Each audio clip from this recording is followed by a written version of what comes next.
Dear reader, I'm Tony and this is Book Text.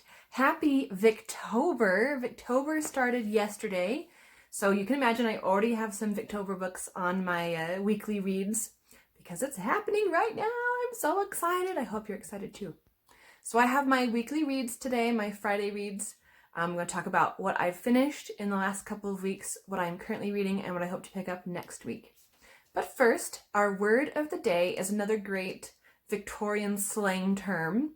It is the word enthuzimuzzy, and it is kind of a funny, satirical way of talking about enthusiasm. Enthuzimuzzy. I'm all full of enthuzimuzzy, but you would say that, right, when you're not actually enthusiastic about something. So quite on the contrary, I really am enthusiastic about this week's reading because of Victober. So first, I was trying to quickly finish what I was reading before Victober started. So I finished reading Among the Shadows by L.M. Montgomery, and this is a collection of short stories by the author of Anne of Green Gables that are kind of darker or more supernatural in nature. I think I was expecting them to be more spooky as based on the cover, and a lot of them were just maybe more sad than typical in L.M. Montgomery's books and stories. And so I was a little disappointed that way, but if you come into this knowing that you're not going to be, it's not just a collection of ghost stories, then I think it will work really well. It's not my favorite collection of her short stories, but it is a solid one. It's still a good one. Then I finished the Martian Chronicles by Bradbury. This is another collection of kind of loosely linked short stories about Mars. I've said before, this is delightfully trippy. There is a lot of really fun science fiction tropes that he plays with here that I really enjoyed. They kind of boggled my mind quite a bit. Plays with time, he plays with space, he plays with physicality of things. He just really plays with your expectations, I would say, of Mars and colonizing Mars and everything that goes along with that. So if you're into science fiction, you've read maybe other stories by Bradbury, you would enjoy the Martian Chronicles. I've also finished a couple of audiobooks recently. For example, I read Martian Chronicles through audiobook, but I also finished reading Starlings by Jo Walton, which is yet another kind of collection of shorter fiction and also some poetry. It is, her collection is more sporadic, not as closely linked as Martian Chronicles. It is speculative fiction all the same, some sci-fi, but mostly fantasy. And I wasn't in much of a fantasy mood, so those ones were more disappointing to me. But the overall feeling of the collection was very delightful. I think if it was the right time for me to read fantasy and speculative fiction, then it would have been even better in my mind. I really enjoyed one story that was about clones. If you read the collection, you'll know the one I'm talking about. It's so weird, but in a fun way, right? Fun and weird. Okay, then I finished reading The Dutch House by Anne Patchett. This is the story of a haunted house, except there's no ghosts there. There's just the psychological haunting where people can't seem to forget this home. They can't forget the experience they had growing up there. Or when they've been kicked out as they grow older, they keep coming back to just sit outside the house and stare at it. And it's kind of about how this home tears a family apart and what happens to the family as they grow older. It was so interesting. This is my first Anne Patchett, and I really liked it. I gave it 4 stars. The ending was a little confusing to me, and it may have been because I was trying to read it more quickly. But I was trying to figure out what the kind of meaning was, and I still haven't figured it out. Which doesn't mean it's a bad book, but it wasn't like immediately, obviously, a 5-star read. So still a 4, maybe 4.5 stars. But I enjoyed this one, and I really love this cover. Of course, the cover has a huge role in the book. This painting of the girl, major role in the book. I was not expecting that, and I really appreciated it. When the cover has meaning, I love that.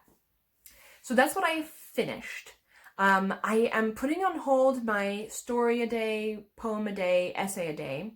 I might really quickly finish up some of the books that I'm almost done with. But I'm not going to pick up new ones until Victober's over so that I can focus all my efforts on my massive, overly ambitious Victober TBR. But what I've started reading so far is Shirley by Charlotte Bronte. And I am loving the writing style so far. I forget, because I've really only read Jane Eyre from Charlotte Bronte, I forget how charming her and descriptive her writing is. I don't really know the plot yet. I'm not very far in, and so far I've met some curates, and that's it. So I'm looking forward to kind of seeing where their story goes and where this character Shirley comes into play. I think I said this in my TBR, but I've read that this is Charlotte Bronte's most feminist book, which Jane Eyre has a lot of really good moments. So I'm looking forward to finding out what makes this even more feminist or proto-feminist than Jane Eyre. I also picked up, because I thought this was going to be more of a different kind of story, Robert Louis Stevenson's The Master of Balantree. This is the tale of a Scottish family in the 18th and 19th centuries, and it's kind of about how the family gets split because two brothers have been caught on different political sides, basically different warring factions, and I'm just really intrigued by the setup, the format of the storytelling. So in the very beginning, a couple of characters meet in what I think is an inn or a pub, some sort of drinking scenario, and the one character begins to tell a story of his grandfather, and he passes over some paperwork that his grandfather wrote as a young man. And then you read what the grandfather wrote as a young man, and now we're getting into the grandfather met a character who is now telling a story at a table. So now we're getting into that character's story. It's just like so many interesting layers. And I think that the main characters are intriguing. The whole family being split is an interesting premise. And especially since the two brothers, one brother supposedly died at the very beginning, so that's not a spoiler. And the other brother marries his widow, except what if the first brother is not actually dead? So there's this really interesting dilemma, and I'm enjoying the different kinds of storytelling. It's a little bit slower, but it's Victorian literature, so they're all going to be a little bit slower than modern books. Then this one is a recent purchase for me, and I just have not been able to put it down. It is Mary Wollstonecraft's The Rights of Woman, and I can't tell, like, it's the same as the Vindication of the Rights of Woman, but for some reason it's the title's been shortened, maybe just because Vindication won't fit on the side there. But Wollstonecraft didn't fit either, and they still put it on 2 lines. So anyway, it's a Vindication of the Rights of Woman, and I am just so enamored with Mary Wollstonecraft and her philosophy and the way she's putting forth this argument so logically about the education of women.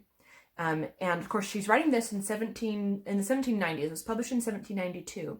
So it has a major influence on most of the Victorian female novelists that I'm reading in Victober. So it's kind of fun to see who came before them, right? Who their predecessors were. And I just absolutely 100% agree with everything she said so far. It's like I keep it by my bed at night because I just want to go to bed reading her. I want to wake up reading her.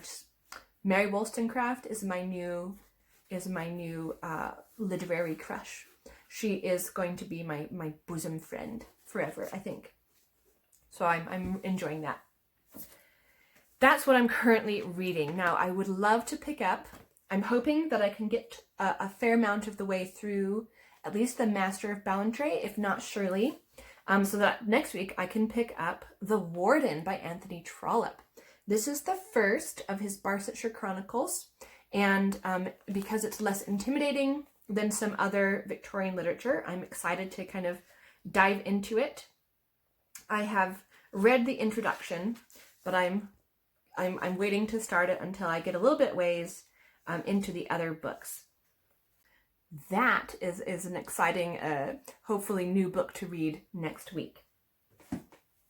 That is what I've read, what I'm reading, what I want to read next. Tell me what you're reading. Are you participating in Victober? What are you reading for Victober? Are we reading anything, or do you have any overlaps? I'm so excited about meeting people through Victober and seeing what we have in common. So please comment below about what you're reading for Victober if you're participating. And remember, there's always another book.